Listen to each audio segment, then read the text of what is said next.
এবং বাংলাদেশে ইন্টারনেট বন্ধ করে দিয়ে নারকীয় হত্যাযজ্ঞ চালানো হচ্ছিল, তখন আমাদের প্রবাসী ভাইরাই আন্তর্জাতিক সম্প্রদায়কে বাংলাদেশের পরিস্থিতি সম্পর্কে জানিয়েছেন, প্রতিবাদ করেছেন এবং পুরো বিশ্বে ভয়েস রেজ করেছেন, যার ফলে এই আন্দোলন সেই সময়ের টিকে ছিল এবং পরবর্তীতে এক দফায় রূপান্তরের ক্ষেত্রে একটা বড় অবদান আমাদের প্রবাসী ভাইদের রয়েছে।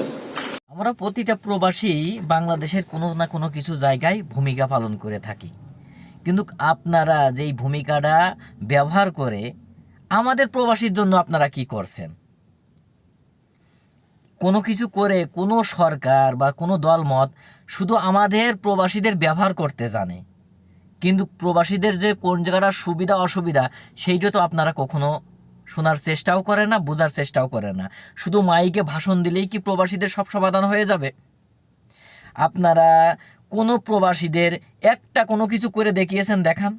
একটা লঞ্চ করেছেন যেটা এয়ারপোর্টের ভিতরে, ওইটা না করলেও চলে, কারণ প্রত্যেকটা প্রবাসীরা আসে 10 থেকে 15 মিনিট ওখানে বসার জন্য, তাছাড়া কিছুই না।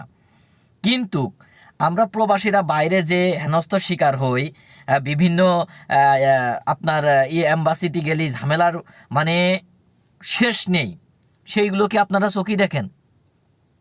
আপনারা এইটা চোখে দেখেন যে একটা প্রবাসী বাইরে গেলে কেন সে অবৈধ হয়ে যায়, এবং সেই লোকের কোন দালালরা নিয়ে এসে কোন এজেন্সির মাধ্যমে নিয়ে এসে এরকম ক্ষয়ক্ষতি করলো, সেই দিকে আপনারা কোনো নজর দেন?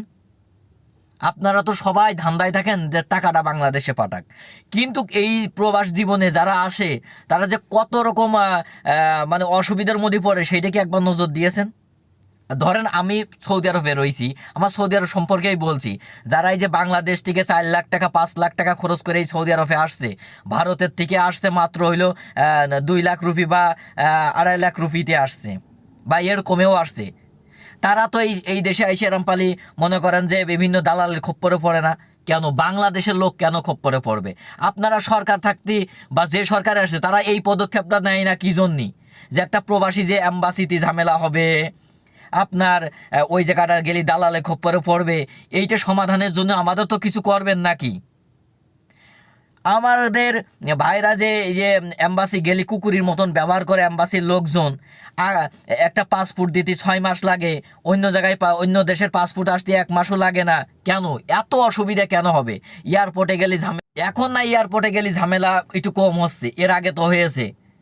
আমরা এত কিছু চাই না, আমরা সহজ সরলভাবে বাংলাদেশ থেকে বিদেশে আসতে চাই কামের উদ্দেশ্যে। আমরা এত সুখ বাংলাদেশে চাচ্ছি না। আমরা যতটুকু যাই অতটুকু আমাদের ভালোভাবে ব্যবহার করে ভালো কিছু করে দিলি এটাই আমরা অনেক খুশি। এর কিছু আমরা চাওয়া পাওয়া নেই। আপনার তো এর কোনো কিছুই আমাদের দিতে পারেন না। যাই হোক, আমাদের কোনো কিছু বলার নেই, এতটুকু বলার আপনাদের বাংলাদেশের যে সরকারে আসুক, যা মন চায় সেইটাই করে।